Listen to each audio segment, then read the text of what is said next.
mes amis et mes futurs nouveaux amis. Bonjour.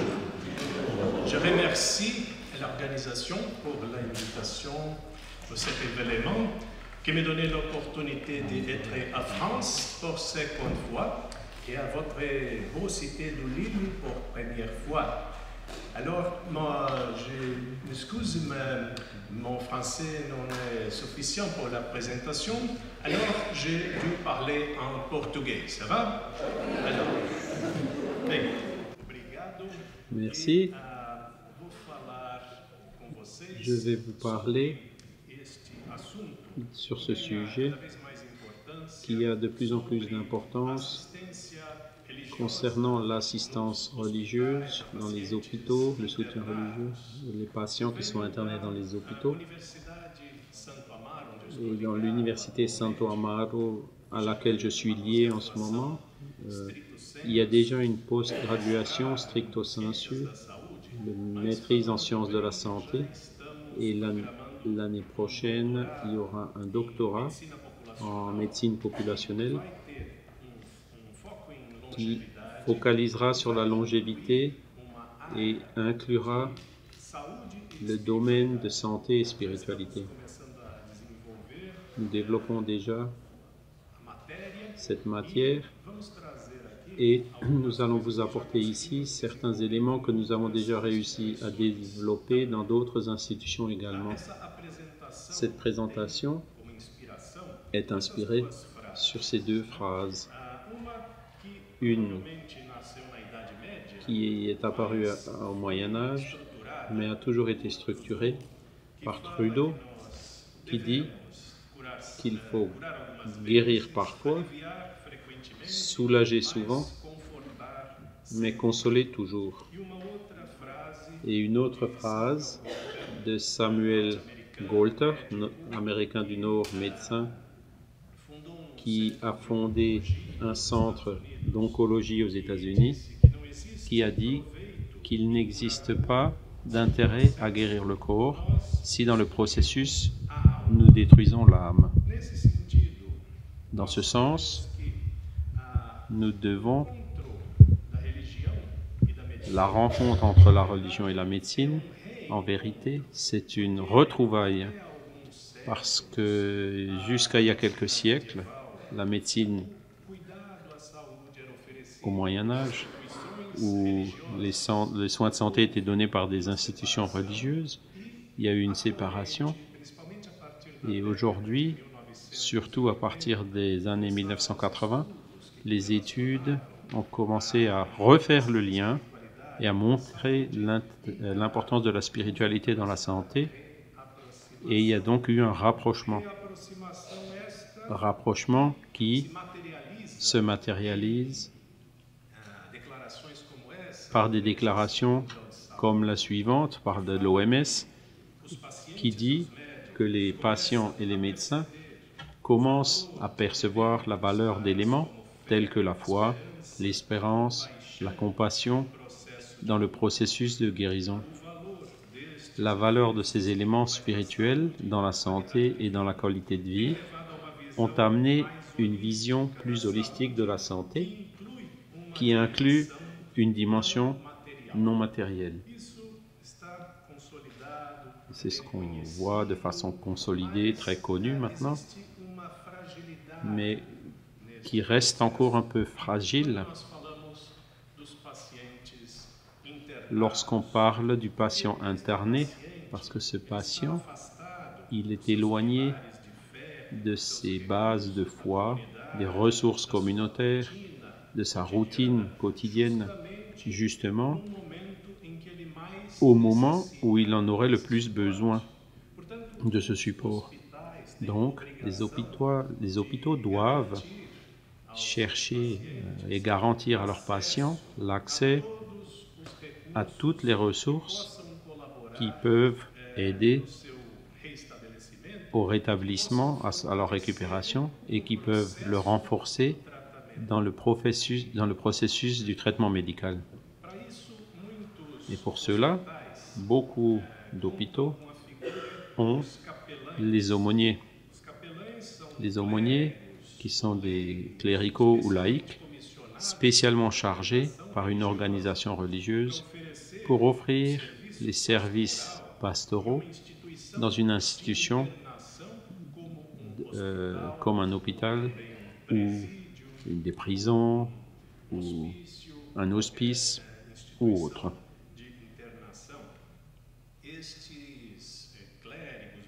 Ces cléricaux ou laïcs vont réaliser divers services comme diriger des cultes, administrer des sacrements, l'éducation, les conseils, l'intervention pendant les crises. Ils sont des consultants en éthique religieuse et ils fonctionnent aussi comme un pont avec les congrégations externes. Mais peu d'hôpitaux ont un aumônier. C'est une réalité dans les hôpitaux d'origine religieuse, mais ce n'est pas encore assez fréquent dans de nombreux autres hôpitaux. Comment pouvons-nous convaincre les institutions à investir dans ce domaine? Nous pouvons mentionner quelques motifs sur le pourquoi les institutions devraient faire ça et comment est-ce qu'elles peuvent le faire. On va commencer par les raisons, les motifs, le pourquoi. L'institution devrait proposer cet appui religieux aux patients.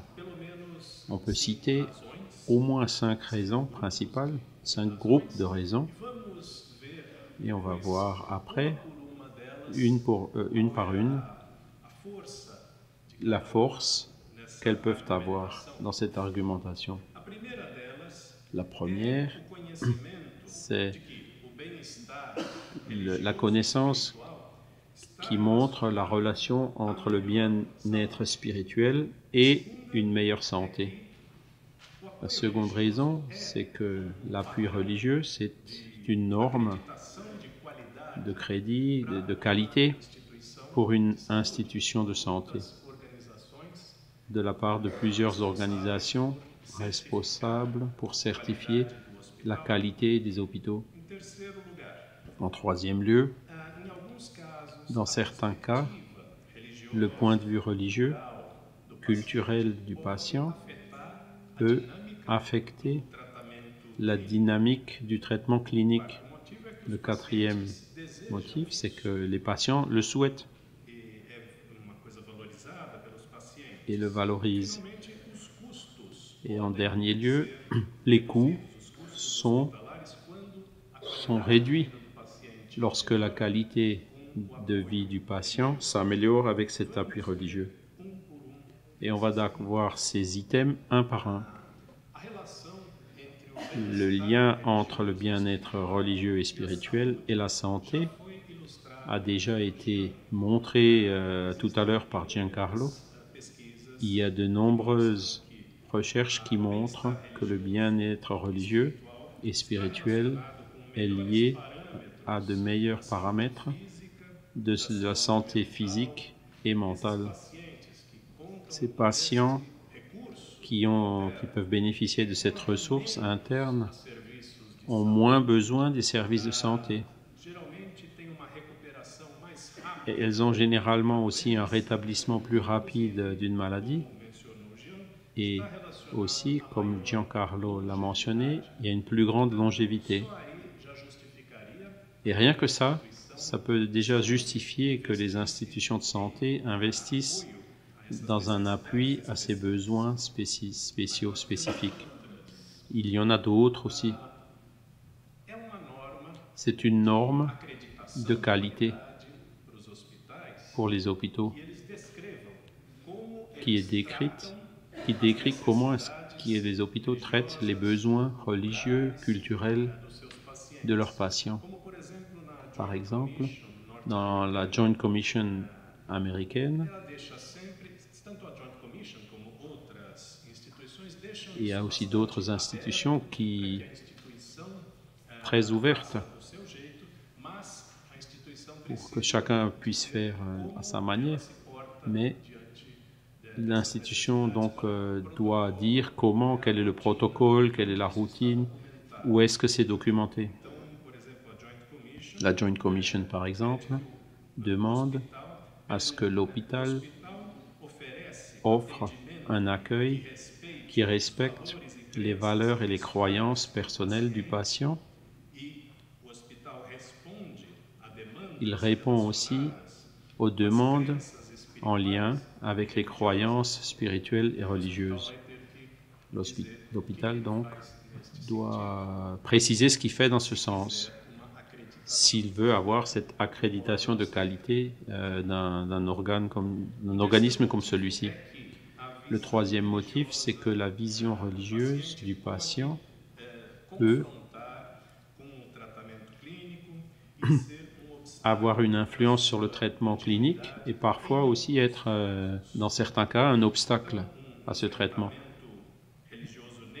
Donc, une posture religieuse négative sur la culpabilité, la colère, peut augmenter la souffrance et réduire l'adhérence des patients au traitement, l'adaptation du patient à sa nouvelle situation où il a des limitations, et en particulier, quelques croyances religieuses et interprétations religieuses peuvent influencer des décisions cliniques liées à la circoncision, à la transfusion de sang, la suspension des traitements, le don d'organes, la nécropsie.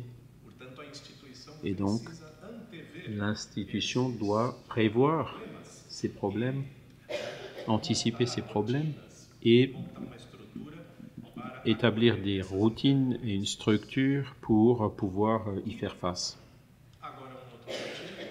Le quatrième motif,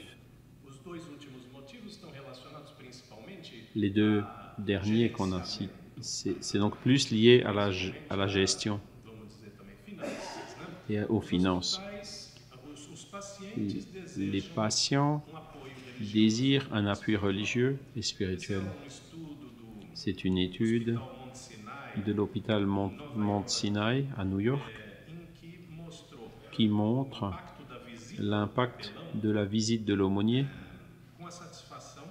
sur la satisfaction du patient après qu'il soit sorti de l'hôpital. Les patients qui ont été visités par l'aumônier, par rapport à ceux qui n'ont pas été visités, ont des scores statistiquement significatifs pour la satisfaction globale de l'assistance reçue, aussi une meilleure évaluation de la classification de l'hôpital pendant le séjour, et aussi une plus grande probabilité de recommander cet hôpital à d'autres personnes après qu'elles en soient sorties. Donc là, on voit l'impact aussi sur la partie financière de l'hôpital comme norme de qualité. Et le dernier argument, donc, montre que les coûts peuvent être réduits. Si l'hôpital investissait un peu plus dans cet aspect, donc c'est un sujet un peu plus difficile à quantifier parce qu'il y a beaucoup de variables, mais cet article cité a réussi à faire une telle corrélation. Et donc, il a mesuré les coûts lors de la dernière semaine de la vie chez des patients avec un cancer avancé. Et donc, ceux qui ont reçu un soutien spirituel adéquat ont engendré moins de coûts que ceux qui n'ont pas reçu cet appui religieux adéquat.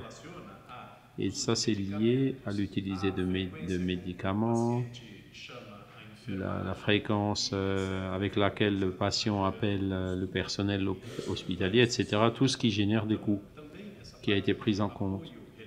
Et cette partie, cet appui, ce soutien religieux a donc une efficacité même au niveau des coûts. Vous voyez donc ici les 5 motifs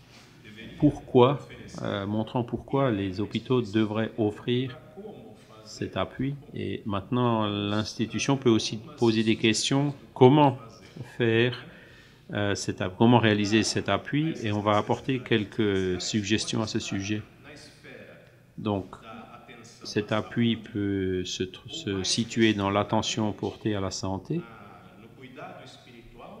ou de façon plus restreinte à l'attention spirituelle et dans une dimension encore plus restreinte à l'attention pastorale. Donc, ce n'est pas juste un aumônier ou un professionnel particulièrement entraîné. L'institution doit aussi s'engager de façon plus profonde dans ces services. Et donc, dans le domaine de l'attention à la santé, proposé par divers professionnels à de nombreux domaines, donc dans le domaine physique, mental, social, etc., qui est donc apporté par tous les employés de l'hôpital qui sont directement ou indirectement en lien avec le patient.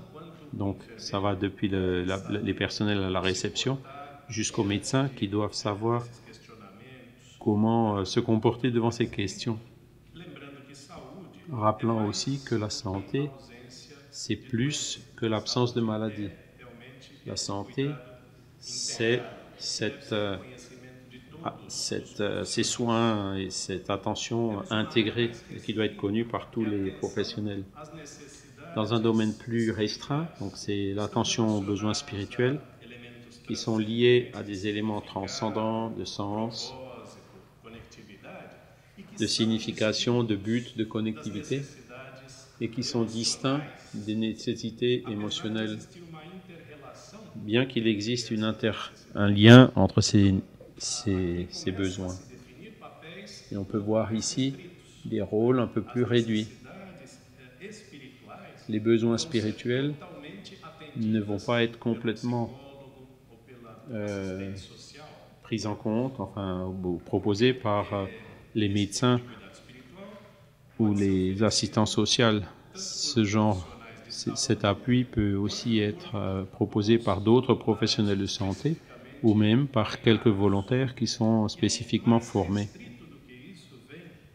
Et dans un domaine encore plus réduit, il y a l'attention pastorale ou religieuse proprement dite. Ici, oui, il y a bien une orientation doctrinale d'affiliation religieuse qui demande donc un entraînement et puis des rôles spécifiques.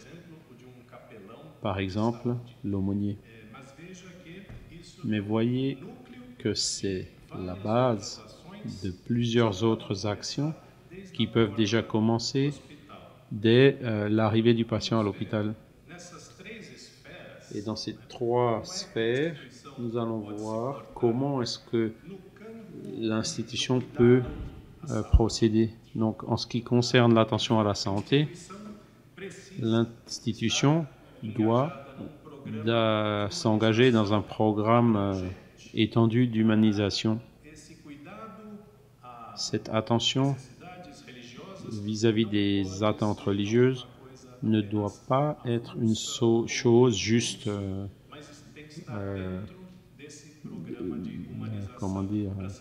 qui n'est pas toujours liée, mais qui doit être intégrée, je dirais, au processus de l'hôpital.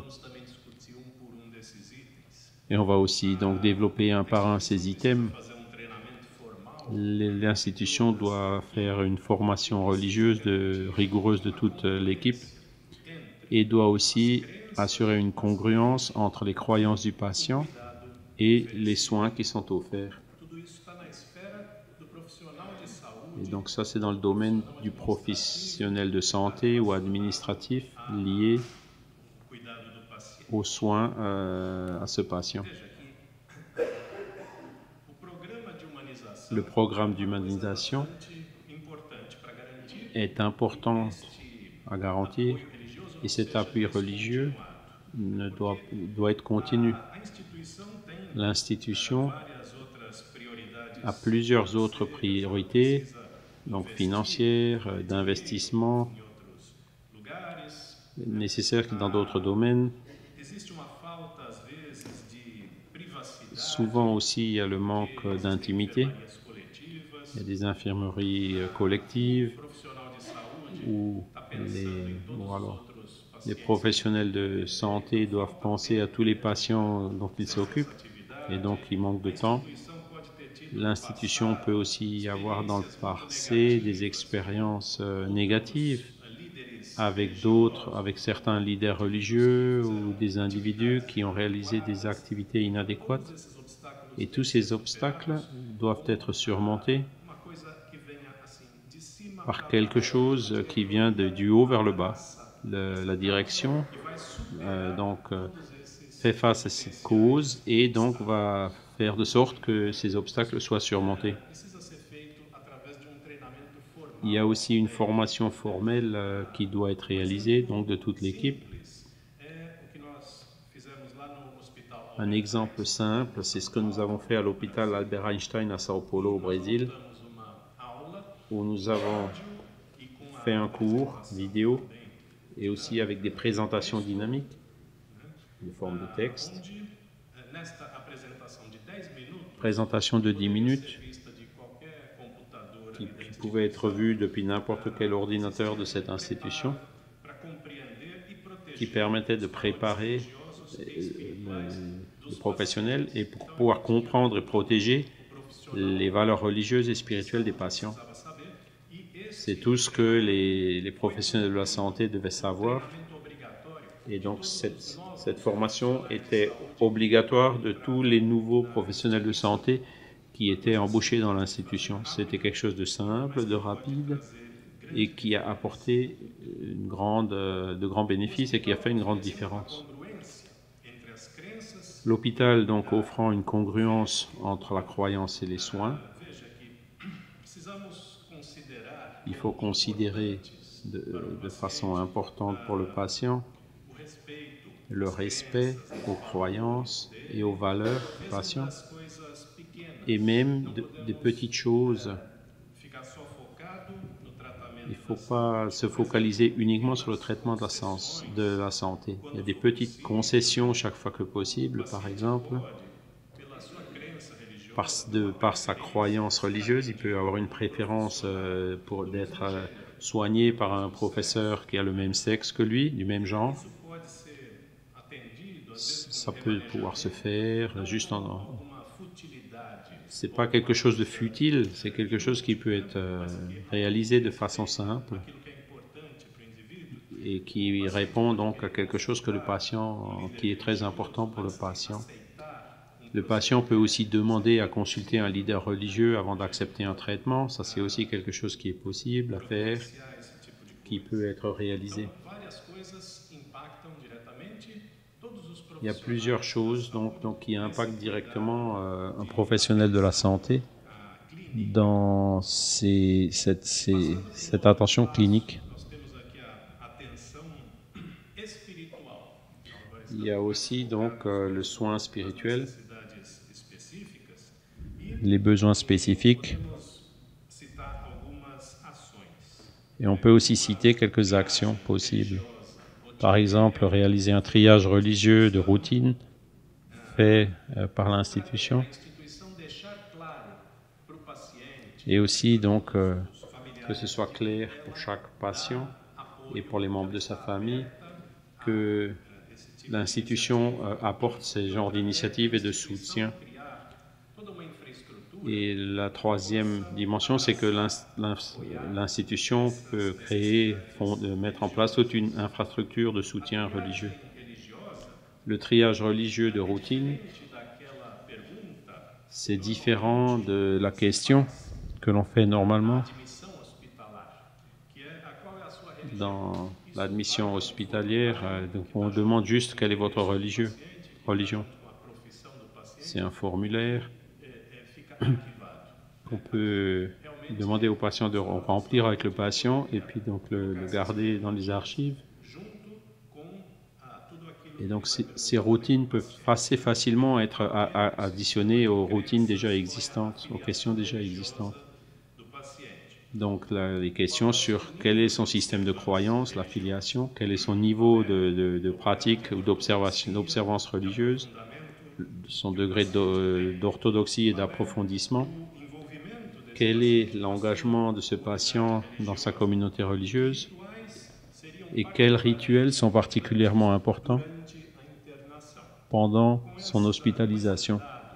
Et avec ces données, on peut normalement déjà répondre à ces besoins et anticiper quelques problèmes potentiels qui peuvent se produire pendant l'hospitalisation.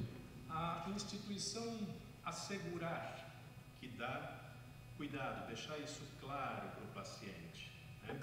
A instituição deve declarar ativamente o seu compromisso. L'institution doit déclarer de façon active son engagement donc de respecter la religiosité des patients.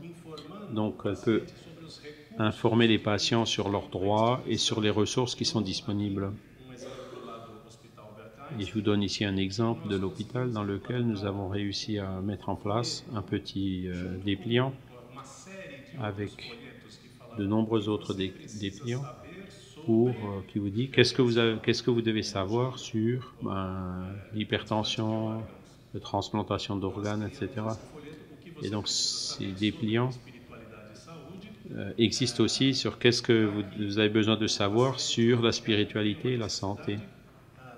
Et donc les patients savent que l'institution a une ouverture sur ce sujet. Il y a aussi donc une telle déclaration dans le manuel de l'admission à l'hôpital donc qui parle de ça. Dans l'admission du patient à l'hôpital, l'idéal serait de poser ces trois questions aussi. Est-ce que l'individu désire ou pas avoir une visite religieuse et de quelle institution? Lorsque l'hôpital a un accord avec une congrégation qui envoie périodiquement donc des leaders religieux pour visiter les patients. Le patient peut déjà dire lesquels il souhaite voir et donc les jours où cette personne vient à l'hôpital. L'infrastructure de soutien que l'hôpital peut mettre en place, c'est aussi quelque chose de très ouvert. Chaque institution y apporte une réponse, mais en général, donc on s'attend à ce que les institutions aient un espace pour la contemplation, la méditation, la réflexion, l'intériorisation. Il y a parfois une chapelle dans l'hôpital, mais il peut aussi y avoir d'autres solutions comme celle que vous voyez à l'hôpital Albert Einstein, où il y a un labyrinthe de méditation qui a été implanté. La personne marche sur ce chemin et puis se calme et elle peut donc un peu se vider l'esprit. L'hôpital peut aussi avoir des groupes de soutien, qu'ils soient religieux ou non. Ça peut être des groupes d'appui orientés pour certaines maladies spécifiques comme l'oncologie ou non. L'institution peut aussi proposer des accessoires permettant aux patients d'accomplir ses obligations, par exemple des livres sacrés des différentes religions, un matériel pour faire des rituels et quelques adaptations comme on a à l'hôpital Albert Einstein, donc qui est d'origine judaïque. Il y a des bougies électroniques parce que le vendredi, les Juifs ont l'obligation d'allumer les bougies du sabbat. Et donc, dans l'hôpital, c'est pas possible, mais ça a été résolu avec l'utilisation de bougies électroniques. Et donc, les Israélites peuvent accomplir ce rituel et rester en paix avec leur religion. Donc, là, on a vu ce que peut faire l'institution. Maintenant, on va voir aussi donc l'aspect pastoral plus spécifique, où on peut définir des compétences de qui doit faire quel type d'activité, définir la régularité des clients qui vont recevoir ce genre d'assistance, définir aussi le format et l'étendue de ce type de service. Définir les compétences, on peut déléguer ce travail d'appui pastoral à des volontaires formés spécifiquement pour cela ou des clercs ordonnés, des religieux. Les volontaires formés peuvent répondre aux besoins universels sans discussion doctrinale, sans discuter de croyances, uniquement par la présence, la compassion, la compréhension. Et ces volontaires peuvent être liés à une religion spécifique ou être œcuméniques. Les clercs ordonnés vont répondre à un autre besoin, des besoins individuels plus complexes qui demandent une expérience et une formation donc d'un aumônier en santé, un aumônier d'un hôpital. Ces alternatives ne s'excluent pas l'une l'autre. Elles se complètent en vérité. L'hôpital peut avoir les deux, peut proposer les deux. En ce qui concerne le rythme puis les clients qui bénéficieront, on peut donc avoir des aumôniers qui sont présents 24 heures sur 24 à l'hôpital et des visiteurs externes. L'aumônier, lui, fait partie de l'équipe multidisciplinaire qui écrit sur le journal du patient et qui est lié à l'institution, parce que là, selon la structure, on peut garantir jusqu'à 24 heures par jour, alors en différentes équipes, donc la présence d'un tel leader dans l'institution. Mais si on ne l'a pas, l'institution peut aussi organiser des visiteurs externes. Il y a des congrégations qui peuvent envoyer des leaders religieux certains jours et puis faire des visites occasionnelles ou régulières. Donc occasionnelles suivant une demande spécifique ou régulière, par exemple tous les mardis ou de telle heure à telle heure. Donc le leader de telle religion sera présent et le patient donc peut demander à recevoir cette visite. Vous voyez aussi là à l'hôpital Albert Einstein, ce service régulier est proposé avec les rabbins qui font les visites et qui comptent avec une liste de leaders religieux qui sont disposés sur demande du patient.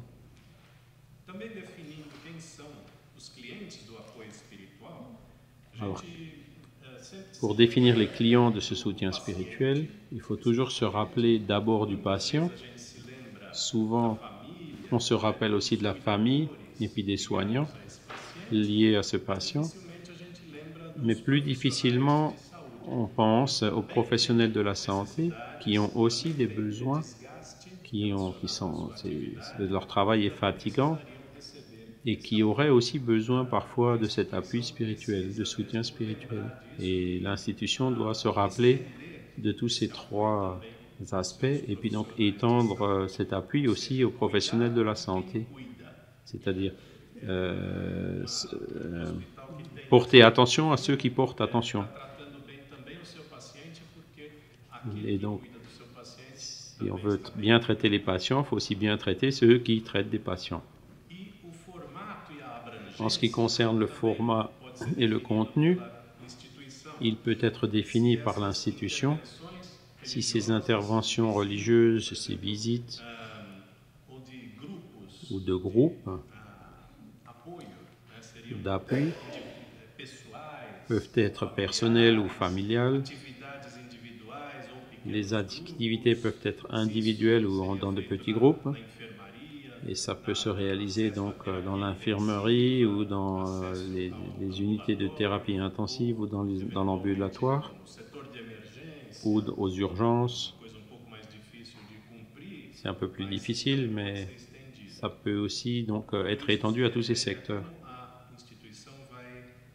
Donc ça vous montre comment l'institution peut faire face à tout cela. Pour l'Organisation mondiale de la santé, elle reconnaît ces interventions pastorales. Il y a un code pour ça.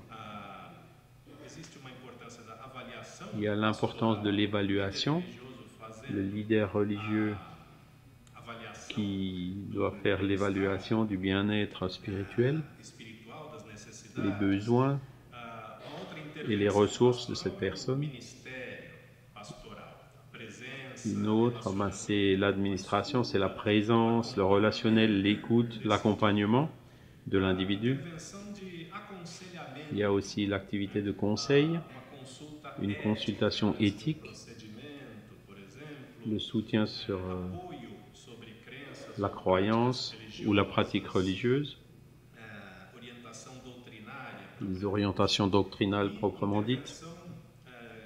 Et il peut aussi y avoir des interventions rituelles, donc les prières, les sacrements, des expressions plus formelles de la religion que le patient souhaite. Et dans ce sens, à São Paulo, nous sommes engagés dans un mouvement